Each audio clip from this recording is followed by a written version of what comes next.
Atcelsimies uz Somiju, un Somijā mūsu nākamā tēma, mūsu nākamā runātāja runās par drošību uz ūdens un noslīkšanas prevenciju Somijā. Un esam sazinājušies ar Rītu Vienolu, Somijas LIETIŠEO Zinātņu Universitātes ARCADA lektori, Somijas PELDētu un Dzīvības glābšanas Federācijas Drošības uz ūdens komisijas locekli. Do you hear me, Miss Rīta Vienola? Yes, I can hear you, and good morning, everyone. Oh yeah, we can see you, we can hear you, and before you start your speech, I have the same question for every speaker about swimming conditions currently in your country, in your place. Well, it's a bit rainy and windy today, so I'm not thinking there's going to be too many people swimming. Maybe they enjoy their saunas at the moment. Okay, thank you for your answer, and now the floor is yours. Yes, let's share this first.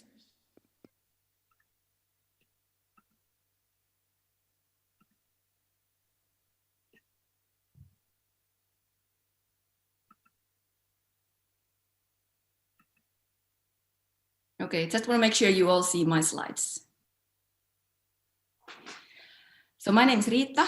I'm really happy to be able to share my knowledge and as well hear your ideas, and thanks, John, for your presentation. I'm going to talk about water safety and drowning prevention here in Finland. I'm going to say a few words about the background, and then I'm going to concentrate on the three main topics: training, communication, and lobbying and cooperation. And then I'm going to finish with the next steps. Here you see the drowning statistics, and the age category is on the line below the stats. We have about 150 drownings per year, and half of them are happening under the influence of alcohol. So that's a big issue here. More than half of them are happening to the older guys, so men plus 60. But I do want to mention that the drowning is also one of the most common cause of accidental death for children. So we do need to work with that issue as well. It's pretty much the same as in Ireland. So 1/3 of the drowning are happening while swimming, 1/3 while boating, and the rest of them are either falling into the ice or into the water. So winter conditions are one big thing we need to deal with, I think, in the same way as Norway. Most of the drownings, they happen on inland waters where there's no lifeguard, no supervision. So summer cottages and the small lakes in a place where you can swim. Swimming ability. We've been using this Nordic definition. I will get back to that later on. If we think how many people can swim when we use that definition, so about 76% of the kids who are 12 years and 12 years. And then when we are looking at adults, so the number is a bit lower, so about 68%. There you see the statistics, and it starts quite early until 2015. And you see we are going down, and we are hoping that one reason, I'm going to talk quite a lot today, is the swimming education. So swimming came into the national curriculum on 70s, and at the same time, swimming pools became a lot more common. So we were building a lot of swimming pools around 70s. Of course, there's other things affecting life jacket and so on, but swimming education is playing one important role. When we think about the age category, so this would make sense because those older generations, they have not been able to get the swimming education during their school ages.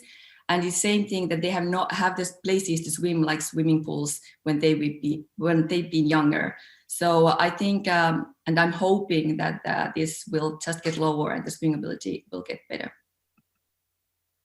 Our organization, we are an educational and information organization, and you can see our aim. So it's improving the swimming ability and water safety and contributing to swimming conditions. We are hoping that everybody should have a chance to learn how to swim and how to predict possible dangerous situations. And everybody should have enough know-how to rescue themselves and others from drowning. We are an umbrella organization, and I think that's quite a good model. So we have no members no human members, if you can put it in that way, but we have different kind of organizations who are all working within a sport field or swimming or safety. So if I mention a few, there's a swimming federation, there's a Red Cross, there's a child organization, there's a school organization, there's a sea rescue. So we don't need to compete. I'm following John that we all need to work together. And this organization model actually gives us a great way to do that, because those people working in those organizations, they are actually sitting in our board. So they are the decision-making people, and they are sharing their information, but they are also spreading our information through their organizations. A few words about our strategy. So the last strategy 2020, we had three basic tasks we wanted to aim, and actually now we are about to update that. One was promoting swimming ability during one's lifespan. So everybody should have a chance to learn to swim and be able to be nearby the water and enjoy that.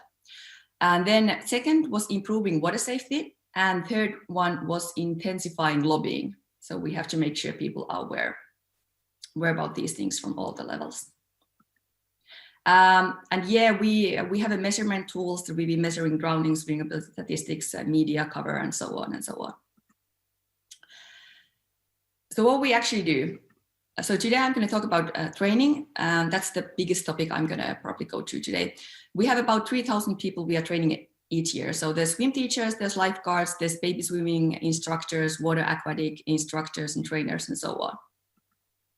Communication, important thing, media, social media, promotions and campaigns, and then lobbying. To change these laws, of course, we have to do a lot of lobbying. Legislations and natural strategies, they just come when we know the right people and we make sure they will hear our voice. So I start with the training. We do believe that swimming lessons are the key to success. And if I look at the international working papers, research articles, so it's true that swimming ability does not have too much in common with drowning prevention. But at the same time, we can see that swimming lessons, so if a child has been on a swimming lesson, so she or he is less likely to drown. So something happens there that we do right, but it's not just the swimming ability. So that's good to highlight. Like I said, swimming ability came into swimming lessons came into our national curriculum in the 70s. And at the moment, we have about 200 swimming pools around Finland. And they are mainly maintained by the cities. So we don't have really a lot of private pools. We start swimming education early. Usually the 2 first years, grade 1 and 2, are the most active. But sometimes they even start at the preschool, and that's an excellent thing. I think probably one of the best thing in our country is that the swimming education we offer, so the swim teacher education is same for everyone, if I can put it in this way. So FSL, so our organization is updating and sharing and taking care of that all the time.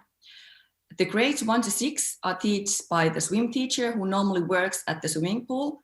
And then grades 7 to 9 are taught by the PE teacher, but normally she or he has the same education as the people working into the pools when it comes to the swimming lessons. Like I mentioned, schools are one really important place where you can learn to swim, but at the same time, cities, swimming clubs, and other NGOs are organizing learn to swim programs as well. And those happen mainly at the weekends, evenings, school holidays, and so on. So the idea is that it would be as easy as possible for everybody to take care of take part of the swimming lessons. Here you can see the content of the swim teacher course, but I'm not going to go any more details into that, but you will find out that, and we're happy to talk about it more in the future if you feel like. At the newest update, like I mentioned, swimming ability itself is not going to be enough. So we need to make sure that all the people are competent when it comes to water and water skills, water knowledge, and so on. So last year, we made a change in that way that all the swim teachers that we are teaching and educating, they become junior lifeguard instructors at the same time. So if you are a swim teacher, at the same time, you will be a lifeguard, junior lifeguard instructor. And that's an online course. And mostly there's some activities and during these COVID times. So I think that was a really good thing. We've got a lot of positive feedback. We've been using this Stallman and co-workers paper when we've been building this new package. So that's something that you probably all are aware about by far. And here you see the content for that course. And like I said, we are happy to share everything that you wanna just see. One important thing I would like to tell about how I've been a part of the different kind of projects where we have been thinking about, should we teach swim teachers under the university system or should we teach this by the organization, or what's the best model? And in Finland, we found a solution that we have a one and only one course for swim teachers and lifeguards, swim teachers and junior lifeguard instructors. And we are actually cooperating with the different kind of institutes. So these are the universities who are actually using our model. So they professors or lecturers, they are our trainers. And I think that's an excellent thing in that way, because if you work as an academic, so you have a motivation about writing articles concerning water safety. So actually we are giving our information to them, but we are getting a lot of information from there as well. So no competing about who is teaching. We have a one model and we're actually sharing and developing that all the time. Same thing with the sport institute. I mean, all the university students who are studying in those places, they will become swim teachers if they feel like. All the people who are studying in these sport institutes, they have the same chance. They can get our model, they can become a swim teacher by using our materials, and their lecturers, teachers are our trainers as well. They may have a more interest about the strokes and kind of technical aspects, and they will share their knowledge with us every year when we meet. Then we have Swedish speakers. We have Swedish speakers here in Finland, about 5 branches. So their organization, Folkhälsan, is actually running exactly the same course in Swedish, so that also the people who are running a Swedish speakers swimming schools will get the same kind of material, will have the newest data and the newest information concerning water safety and swim teaching. And then of course our organization. So we are running courses for everyone or for anyone. So if you want to become a swim teacher, you can take part of the FSL's courses, but then if you are studying in the university or sport institute, so then you can take that as a part of your studies. Our key players, same thing as John said, we have a lot of volunteers. We have about 90 instructors and experts around the country, and they can not only run the courses, they will work with the media, they will kind of locally make sure that water safety is in the news, there is enough lessons at the schools, so they are kind of the key players in spreading this important information. And we meet once a year and we can share information, we can make sure that we are on the right track, if I can put it this way. And we have a great staff. I'm a volunteer myself. We have 8 people sitting in the office. You can see their picture over there, and they are awesome. Last slide about the training. So like I said, the power is the school education. That's my opinion. When we have mentioned swimming international curriculum, we can make sure that every kid should get some sort of swimming lessons during their school ages.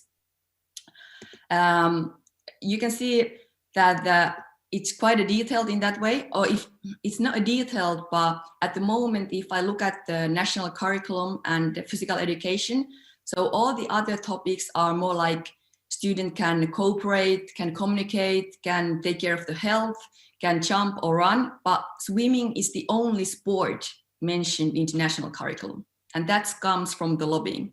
So we've been lobbying with the Ministry of Education a lot that we can make sure that swimming is mentioned in a clear and easy way in the national curriculum. Okay, next topic, communication. And please, I hope you can follow me. I'm not Irish, but I have a tendency about speaking quite fast as well. Media is a powerful partner. Of course, we are writing a lot of articles. We are working with media in a different ways, but I want to mention 3 big TV series we've been doing lately. And I think that's one really good way to share the information. You see the Vesihirmut, which is for the kids, H2O, which is for the more like teenagers. So actually that's a swimming school you can follow from the TV, and it's online. And we've got quite a lot of views from there. And then All-Star Lifeguards, I've been presenting in a different kind of conferences. So that's a lifeguard education, which was online. All the celebrities, blondes and famous people were part of that. They were in Thailand and they were trained to become lifeguards. And we got a lot of online views from there. The one important and big thing we started last year was that we got a media expert. So there's a picture of Nico, and that helps us a lot to make sure that we really have a good media coverage. So you can see our statistics, and Nico is really willing to share more information if you feel like. But he's the responsible about the communications. He's responsible about making sure that we can network with the media companies, because it's about knowing the right people. A few words about the projects we are doing. We have a life stage approach. So we are trying to offer something for everyone. We are trying to all the time think that there should be something for the kids going on. And with the projects, it's nice in that way that there's a goal and then you can measure the outcomes. So at the moment, of course, we have baby swimming, but we have a different kind of active books we are creating. And there's a child, a friend with the water, quite a big project going on online. For the kids, Swimming Ability Week, Water Heroes, then Wisely in Water for adults. Then Swimming Ability Belongs to Everyone. That's for the multicultural groups as well as a bit older people. And then Security Coach for the elderly people, taking care of their water safety. And of course, Wear It, Life Jacket campaign. That's every year. I think that's a bit never-ending story, because there's a lot to do that people would be using life jackets. We have to work with the laws and legislations, but we have to kind of work with the motivational aspects as well. And I'm hoping we will get there one day. Last topic, lobbying and cooperation. John was mentioning about their partners. We have plenty of partners, and I have the same message. Don't try to prevent drownings on your own. Take everybody who are some way willing to participate. So here you can see our authorities, Finnish Safety and Chemical Agency, Finnish Institute of Health and Welfare, and so on. And of course, all the ministries. So it's really important that we will have a kind of online communication with them, that they know what's going on and they can support us and we can support them. And it's not just the one way. I mean, actually, when we do something, we try to share it through the police board, social media channels, and so on, so that we could get the message through as well as possible. When I mentioned about the local cooperation, so I do want to highlight international network as well.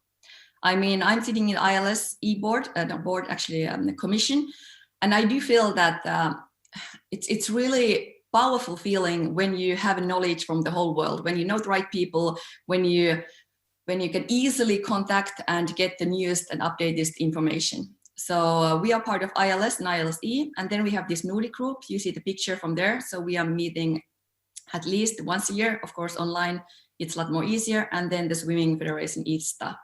So when we try to change the laws or create new recommendations or legislations, of course, it's a lot more easier when we can show that what's going to happen around the world. We are not with this idea on our own. We can actually use our international partners to support our teams.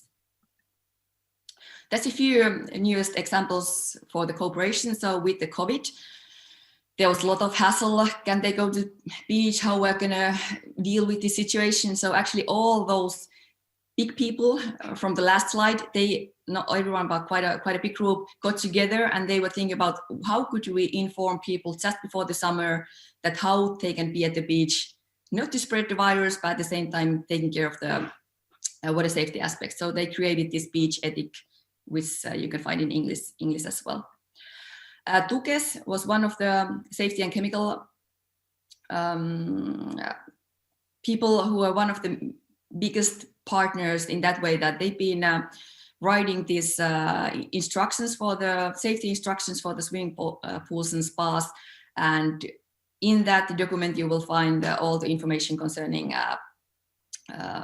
safety document that everybody needs to write, even when it comes to the Learn to Swim programs and so on. And like I mentioned, we do a lot of social media, film and so on, actions together. Next steps. We have no national drowning strategy yet. So in that way, we are in the same situation as you guys. And I've been happy to be a part of quite many different kind of international cooperations. And I do want to hear how you will success and how you will success about creating that. But we do have drowning mentioned in a different documents. So we have a target program for the prevention of home and lesser accident injuries, and drowning is a part of that. I'm not sure whether that's a good or bad thing that we don't have a national drowning strategy, because in some way it's more powerful when you can make sure that there's other people who've been really involved with these aspects. But I do think that we would like to have a one big strategy, other way around, if I can put it this way, that drowning would be the main topic. And I want to mention that we will have a first strategy for boating and safety in next year. Other more concrete goals we have. So we would like to have more intervention for elderly people, not only for children. I mean, I think we have a lot of campaigns, a lot of projects for kids, but we would need more for elderly, because that's the biggest drowning group, if I can put it this way. We also need to work with disabilities and migrant backgrounds, because they are in a highly risk of drowning. Paldies, tak, aitäh, thank you, kiitos. If you have any questions, I am happy to answer. And here is our Secretary General, Ms. Kristiina Heinonen. So she's really happy to share all our knowledge and materials.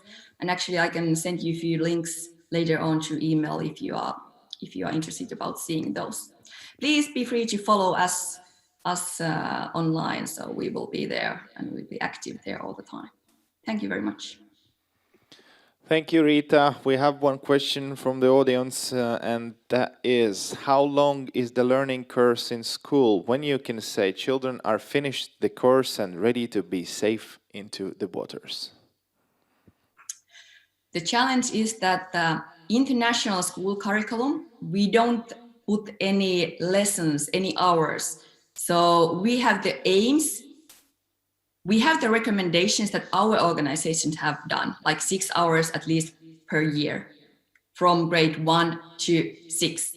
And they should be able to aim the goals, be able to swim and save themselves, as you saw from the previous slide, in the end of the grade 6. But there's different goals for each year, grade 1, 2, grade 3, 6, and 7, 9. But we cannot say how many lessons it takes. I'm not sure, should we, but that's the way it works in Finland. So we don't tell how many lessons you need to teach, but we do tell what's the learning outcome. A good way, or the good thing about this system is that they can give more support for those students who are not able to aim that during the normal lessons. But I'm not telling that our system is perfect. I do want to say that it's quite a huge variation between the different schools, between the different cities, and we have a lot to do in the future. One more question. Do you have lessons in cold water? I mentioned the organization Folkhälsan, so that's the Swedish speakers. So they have quite a long tradition about running all the swimming pools in the lakes and especially in the ocean. So they run most of the swimming pools during the summer seasons in the ocean and in the lakes. But I think most of our activities are happening indoor pools. So we mainly concentrate on the indoor pools. We do highlight the difference between swimming in the lake and swimming in the pool. But if you think about the school education, so no, we don't do like in Norway, we have not taken the kids into the lakes or into the rivers while they are at the schools. As you mentioned in your presentation, there was also some programs for elderly people. So one question is, how do you teach the old people, and what are those programs? Those are mostly online materials highlighting about the issues and problems. We do sometimes have like life jacket courses where you can try life jackets, but I have to say that like I mentioned, that's the biggest thing we should be better in the future, I hope. We are now thinking about starting an intervention in one part of Finland and concentrate that part just about the drownings with elderly people. So I have no right answer to that. I'm hoping that we would be better about teaching elderly in the future. Now it's been mainly materials and online things. Rita, and one more question from me. I'm a TV sport journalist, and you interest me in this presentation about the TV series about safety on water. Could you give a short example? It's for kids, it's everything is like an instruction on the waters, or it's like a little funny story about safety on water? Yeah, I would love to talk. So 2 of them were for the kids, and they were mainly swimming schools. So nice things you can do so that the child and the parents can watch together, and then they can go to the pool and they can do the same kind of practices. But this third series, all-star lifeguards. So yeah, I'm not sure whether that was the fun part. So we had a lot of celebrities, blonde with the big boobs, taking part of that camp, and they were in Thailand, and they were yeah, it's partly lifeguarding, it's partly this Big Brother kind of social different TV series, and we were really a lot of thinking about whether we should take part of that kind of thing, because there's a risks. We are a bit old model organization, or we used to be. So it was kind of risk to be part of that kind of program, but we felt that we succeed because there was a lot of those girls who have a lot of followers, for example, in Instagram and so on. So they got excited about talking about these water things, afraid of water and so on. So we got our message to not mainly while the program was on, but I think mostly after the program. So our trainer, Anne, was there in Thailand with them. So she got the connections, and I think the biggest value we got from being part of that kind of program was that the media coverage later on became wider, because a lot of those celebrities want to share our knowledge because they have some sort of substance understanding after the program. I hope I answered your question. So go on, try it. Yes, thank you very much, Rita. And I took a photo of your presentation, so I will check. I hope those videos are on YouTube either.